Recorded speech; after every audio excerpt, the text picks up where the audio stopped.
Bom, deixa eu passar a palavra ao Fábio Sesnick, que é advogado e autor do Guia de Incentivo à Cultura. Bom, Luiz, obrigado pelo convite do Brasilianas. Parabenizar a exposição da Cainha, né? Cainha é uma craque, difícil falar depois dela, e que conhece profundamente o assunto da economia criativa. A Mônica, que também parceira aí de longa data e que falou tão bem e tão espontaneamente, né, sobre Sem tomar conhaque, tema. E sem tomar conhaque, exatamente. Eu fiquei pensando aqui, bom, como é que eu posso completar essas apresentações de maneira a tentar contribuir um pouco com algumas questões que acho que têm que ser levantadas nesse debate. Primeiro, me chamou a atenção, hoje no almoço, estava conversando ali com o João, e ele me perguntou, você é advogado dessa área, etc. Tem mercado para como é que anda essa indústria e etc. Né? E talvez essa indústria tem dado passos bastante grandes em termos de desenvolvimento, em profissionalização. Então, não só tem mercado, eu vou relatar aqui alguns números desse mercado, mas o escritório hoje tem 40 advogados, todos eles focados no atendimento de um pedaço, talvez, do segmento da indústria criativa, que é a mídia e entretenimento, mas cuidando dos diferentes temas do direito relacionados a essas indústrias, que geram questão de mercado de capitais. Hoje tem fundos, na verdade, que andam comprando participações em empresas, geram debates de natureza societária, quais são os arranjos societários dessa indústria, gera debates de natureza tributária, debates de natureza de uso de incentivos fiscais, de propriedade intelectual, de marca, de contencioso nessa área. Então, enfim, é um debate tão grande que instigou duas organizações do próprio segmento da advocacia, e eu acabei sendo parte da organização da institucionalidade do debate desse tema, mas o Instituto dos Advogados de São Paulo, que é uma instituição aqui anterior à OAB, a gente fundou uma comissão de mídia e entretenimento, o IASP é ligado ao debate mais de reflexão acadêmico, etc., nessa área, e a gente vai conseguir editar, a partir desse ano, a primeira revista de mídia e entretenimento jurídica. Então, discutindo questões legais, tudo bem, você tomba o patrimônio, mas você pode destombar, como é que destomba, e etc. Enfim, e entrando nos diferentes segmentos dessa indústria, marco civil da internet, né, que é um tema bastante do momento. E o segundo fronte que a gente abriu na advocacia, eu também estou tendo a satisfação de presidir essa comissão, é a Comissão de Direito Autoral e Entretenimento da Ordem dos Advogados do Rio de Janeiro, que ela já existia muito focado no direito autoral, mas eu assumi agora, desde o início do ano, a presidência lá dessa comissão, e tem feito um trabalho, quer dizer, de bastante vigilância, aí um pouco mais o papel da OAB é um papel um pouco mais político, mais ativo, mas em olhar algumas atrocidades praticadas no mercado. Por exemplo, a última coisa que afligiu o setor cultural foi a instituição do INSS sobre os pagamentos feitos às MEIs culturais, que, na verdade, não tem base legal, saiu de uma instrução normativa da Receita Federal sem qualquer referência à lei, ou seja, eles inventaram a tributação, e aí, na verdade, a gente fez a ordem noticiou o secretário da Receita e fez uma ação jurídica junto dando insumos aos produtores, ao Congresso e etc., para reverter rapidamente essa situação que prejudicava o setor cultural. Então, enfim, há espaço. E como é que anda hoje, do ponto de vista de dinâmica, esse mercado, né? Quer dizer, acho que assim, se a gente pegar os últimos 15 anos de desenvolvimento desses setores, a gente vai ver que, nos mais diferentes segmentos, respeitados os rearranjos naturais de cada área, os números avançaram de maneira bastante expressiva. Por exemplo, a indústria do audiovisual chegou aí ao patamar de 744 milhões de reais, de dólares, na verdade, arrecadados com tickets de bilheteria de cinema, sendo que hoje 18,4% desse volume é de tickets vendidos de filmes brasileiros. O market share do cinema brasileiro vem crescendo de maneira expressiva. Há a perspectiva, isso no último estudo divulgado agora no Festival de Cannes, na França, de que o mercado brasileiro é um dos mercados que mais deve crescer, naturalmente depois da China, que tem números absolutamente espantosos de crescimento, mas enquanto a indústria americana tem um refluxo, por exemplo, do público indo para a sala de cinema, a indústria brasileira deve representar nos próximos 5 anos um aumento ainda de 10% do volume de pessoas que vai à sala de cinema. A gente já é o 10º mercado em entradas de cinema no mundo. No segmento dos musicais e dos espetáculos de teatro, também a gente teve um aumento significativo de oferta, teatros permanentes e tal, oferecendo espetáculos. Parte disso capitaneado por incentivos que foram criados ao longo desse tempo. Quer dizer, só hoje, via Lei Rouanet, tem sido investido em torno aí de 1,3 bilhões de reais nesses setores, que acaba beneficiando o setor de música, o setor de audiovisual, o setor de edição de livros, o setor das grandes exposições, né? A gente finalmente entrou também no circuito mundial das grandes exposições e também no circuito internacional de música, né? Antes, raramente tinha um show dos Rolling Stones e tal, shows de músicos estrangeiros era bastante pontual aqui, e hoje, na verdade, a gente está absolutamente dentro da agenda, né? Não ainda, talvez, com o volume que a Argentina, apesar da crise, tem, né? Quer dizer, vai lá e os Rolling Stones fazem 7 shows, enquanto o Brasil eles normalmente fazem 1, mas há um constante aumento do interesse, etc., por esse mercado brasileiro e por como ele está se desenvolvendo em relação ao mundo. Então, os números são bastante positivos. E perspectivas disso no futuro, né? Quer dizer, talvez o grande estudo dessa nossa área, pelo menos em termos de mercado de mídia e entretenimento, seja um estudo que a Price faz a cada 5 anos, e ela divulgou, na verdade, o estudo dela, que pega o período agora de 2011 a 2015, e os números são assim: enquanto, na verdade, o mercado de entretenimento no mundo deve crescer a uma taxa anual composta projetada de 4,7%, a China deve representar um aumento de 11,6% em relação a uma indústria já grande que eles têm, e o Brasil deve chegar a 11,4%, e números muito parecidos em termos de crescimento, guardados o tamanho de cada mercado ao mercado chinês. Então, as perspectivas são absolutamente otimistas, né, de que quem efetivamente atua dentro desse segmento deve naturalmente encontrar mais mercado. E de onde é que veio isso em termos de Brasil? Quer dizer, como é que a gente chegou a esses números expressivos? Sem dúvida nenhuma, alguns fatores contribuíram de forma decisiva, né? O primeiro que eu mencionei, a Lei Rouanet, foi a criação de uma malha de incentivos fiscais absolutamente gigantesca no Brasil. Então, você tem, além dos incentivos federais criados pela Lei Rouanet, que jogam esses 1,3 bi mencionados, mas você tem leis estaduais, basicamente em 15 estados brasileiros. Quer dizer, hoje em São Paulo, 130 milhões são destinados pelo sistema do PROAC, o Rio de Janeiro tem outros milhões, e Bahia, e etc.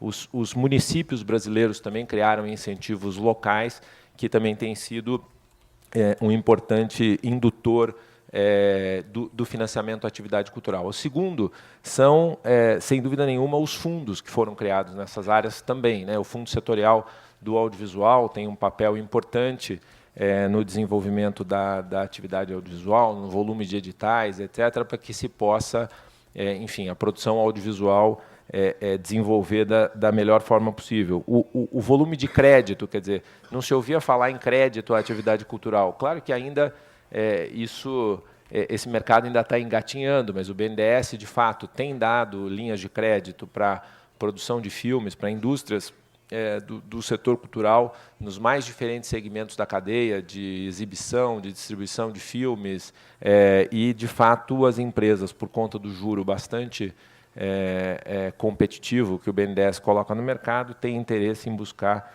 esses recursos. Outro fator dos números no Brasil terem crescido de maneira expressiva são as reservas de mercado, as cotas que foram criadas, principalmente na televisão por assinatura, né? Hoje, cada TV por assinatura que exiba conteúdo qualificado tem que colocar 3 horas e meia de conteúdo brasileiro, fora de cada 3 canais qualificados, você tem que ter o canal brasileiro de espaço qualificado, que esse tem que ter 12 horas de programação de conteúdo brasileiro. Então, houve uma demanda colocada no mercado pelos canais e isso começou, na verdade, a produzir um conjunto de produções locais expressivos pelas reservas legais que foram criadas nos diferentes segmentos. E o mais novo, talvez indutor de consumo e volume de injeção de recursos na área da cultura foi a criação do Vale Cultura, né? O Vale Cultura começou, na verdade, a receber a adesão de algumas empresas, recebeu a adesão dos bancários. Hoje são 220 mil cartões emitidos no Brasil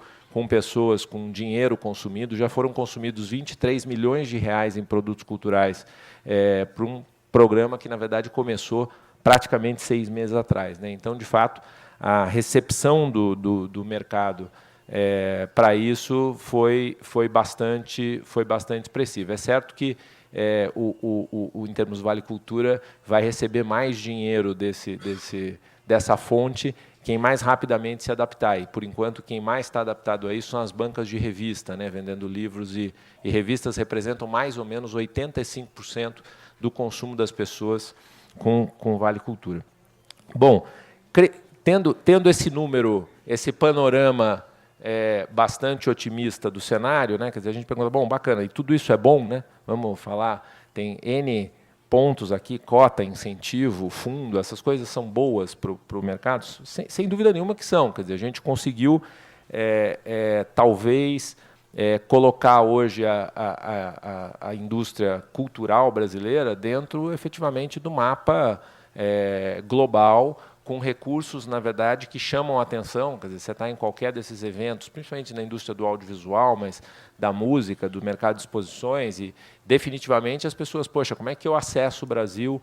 Quais são as regras para entrar no Brasil? A gente tem uma barreira protecionista que, de alguma forma, cria algumas exigências, mas permitiu, na verdade, o Brasil dialogar de maneira mais forte no mercado global. Agora, se você perguntar, bom, mas é perfeito o modelo? Claro que não. Falta para esse modelo um norte específico, né? E aí acho que a fala da Cainha foi muito boa, no sentido de destrinchar um pouco as prioridades nesse setor. Mas, assim, veja, por exemplo, essa questão do que deveria ser financiado com incentivos fiscais ou o que deveria ser financiado a partir dos fundos públicos. Quer dizer, o olhar sobre tudo isso é muito anacrônico, né? Quando a gente cai, inclusive, nesse debate, o debate adquire aí um determinado tempero emocional que dificulta um pouquinho as pessoas refletirem sobre isso. Mas, por exemplo, você debate a Lei Rouanet. A primeira questão que deveria ser feita em relação ao conjunto dos mecanismos e à própria Lei Rouanet era dizer, bom, a que serve esse mecanismo? Quer dizer, ou seja, nos próximos 15 anos, a gente quer chegar aonde com esse incentivo fiscal? Porque isso, na verdade, ajudaria profundamente a criar determinadas definições e colocar os indutores nos lugares corretos. Por exemplo, nesse debate entre atividades que devam ser financiadas a partir de fundos públicos e atividades que devam ser financiadas a partir dos mecanismos de fomento. Então, vem aí, por exemplo, para pegar o tema talvez dos mais espinhosos desse, mas o Cirque du Soleil. O Cirque du Soleil captou 9,5 milhões de reais usando a Lei Rouanet na sua primeira edição. Isso, na verdade, recebeu... hoje, dificilmente, alguém levantaria a voz para dizer que, enfim, que ele poderia ter pegado ou que ele estava certo. Ao contrário, acaba sendo o exemplo absolutamente unânime do mau uso do incentivo. Mas, quando você vai para o debate econômico por trás do incentivo fiscal na sua natureza mais profunda, resta uma questão a ser colocada às pessoas. Dizer, bom, esse incentivo deve financiar o desenvolvimento econômico da indústria, ele deve financiar o financiamento das novas linguagens, como é que ele deve estar direcionado? Porque o Cirque du Soleil demonstrou, na ocasião, eu me lembro da briga deles com o governo, que eles tinham pego para a primeira edição, essa edição gerava uma captação de 9,5 milhões, um pagamento de impostos federais, que, na verdade, só se descobriu depois que conseguiu vender um volume enorme de ingressos, mas na casa dos 12 milhões de reais. Então, o fato do poder público ter dado o impulso àquela ação ter se estruturado gerou, na verdade, uma recuperação de 2,5 milhões em relação ao investimento feito pelo governo federal naquela ação. Aí você fala, mas vinha uma outra questão que é, mas o preço do acesso, né? O ingresso era caro e tal. Também esse debate é muito discutível, né? Quando você fala que o Ministério da Cultura implantou absolutamente uma política de democratização do acesso. O ingresso agora, ao invés de 200, vai custar 120. De fato, assim, é a classe média pagando R$ 80 mais barato, mas, de fato, você não está garantindo acesso ao conjunto da população e tal, e nem sei se em determinadas atividades isso é possível, né? Esse debate ficou muito claro na Copa, né? O que adianta o Brasil trazer a Copa e as pessoas não irem ao estádio? Mas não tem jeito, o critério do acesso tem um limite de capacidade do estádio, você tem o mundo querendo ver a Copa do Mundo e você cria uma série de critérios de entrada, mas não é todo mundo que consegue ir ao estádio. Agora, como é que isso fomenta a economia e como é que isso, na verdade, é um indutor de políticas dentro desse mercado? Acho que esse debate, na verdade, não está feito, esse debate não está superado. As discussões que tem hoje, por exemplo, para trazer o Procultura, quer dizer, vendeu-se muito bem o debate do mecanismo do Procultura como sendo, olha, agora temos a solução do problema da Lei Rouanet. Eu desafio perguntar a quem leu profundamente o projeto do Procultura e quais são exatamente as verdadeiras mudanças que isso faz. Claro que ele traz alguns elementos de correção que eram muito gritantes. Por exemplo, o fato da música popular ou erudita, né? O popular tem abatimento parcial, a erudita integral. Então, agora,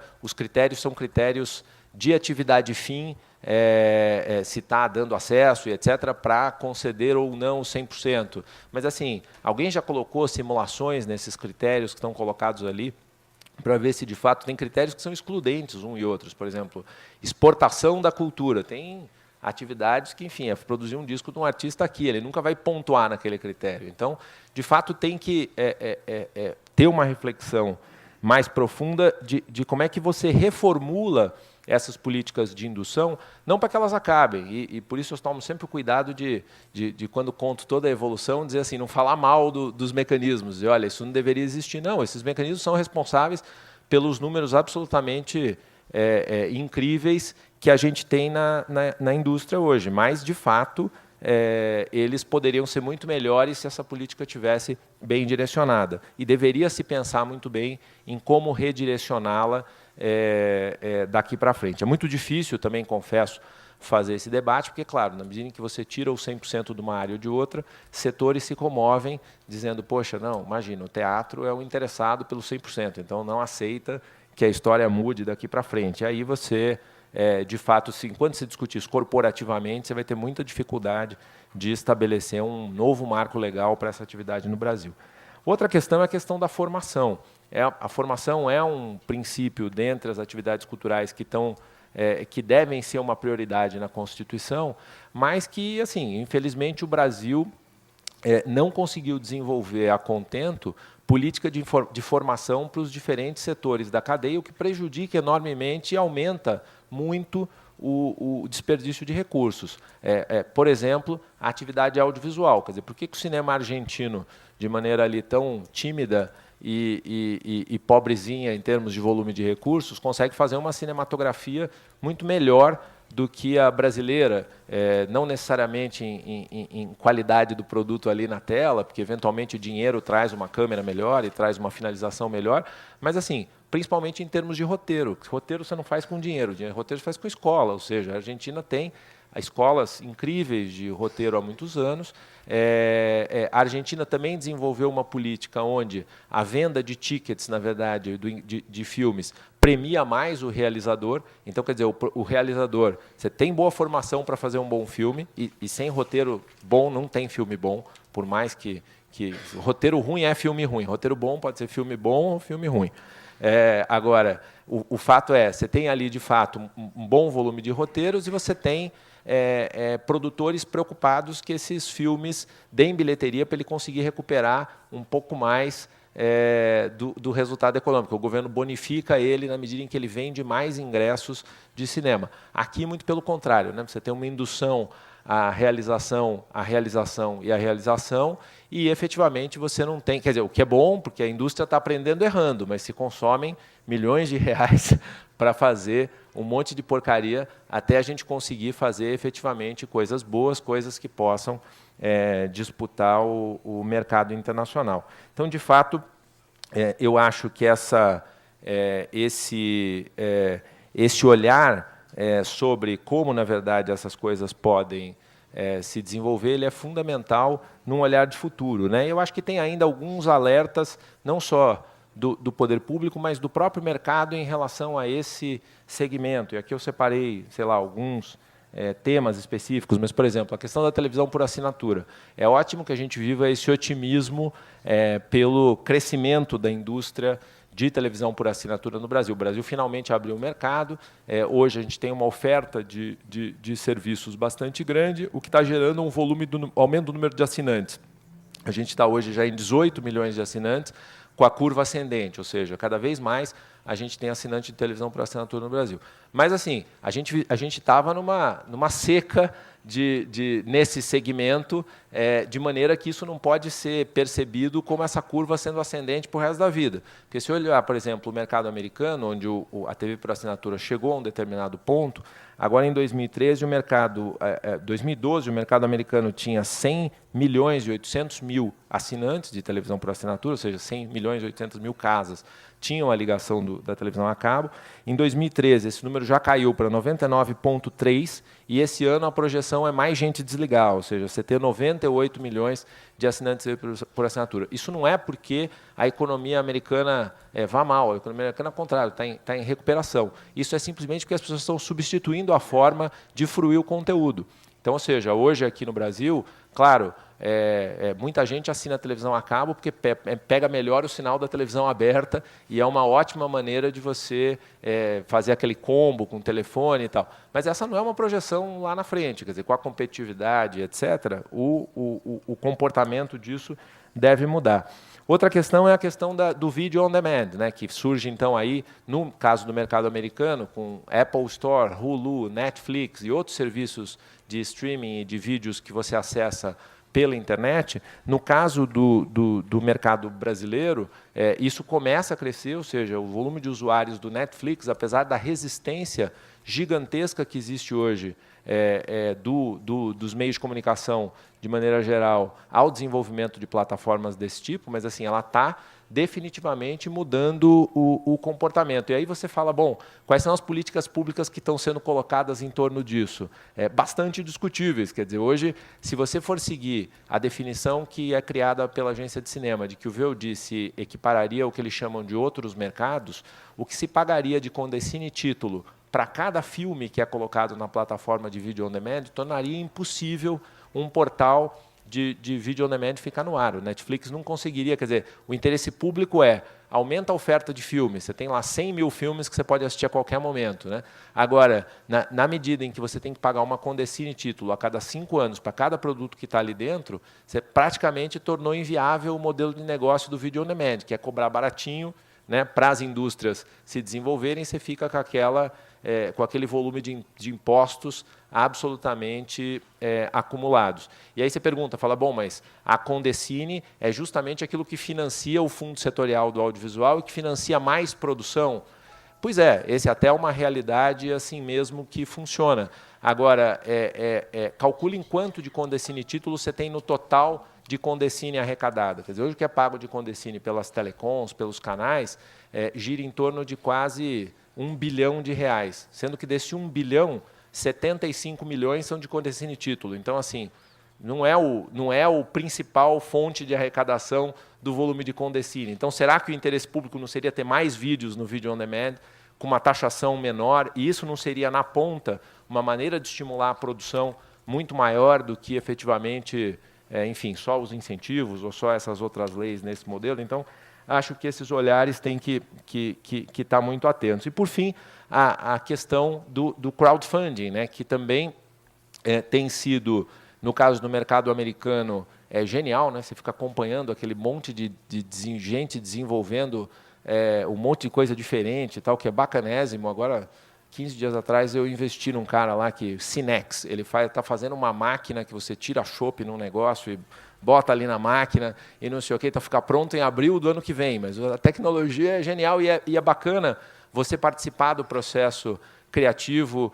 A cada semana o cara posta um vídeo, diz como é que a coisa está evoluindo. Tem a história também do do Ponoplay, né, que foi lançado pelo Neil Young, que também, quer dizer, a qualidade em relação aos iPods e tal, do que você ouve no Ponoplay é infinitamente maior e tal. Ponoplay chama.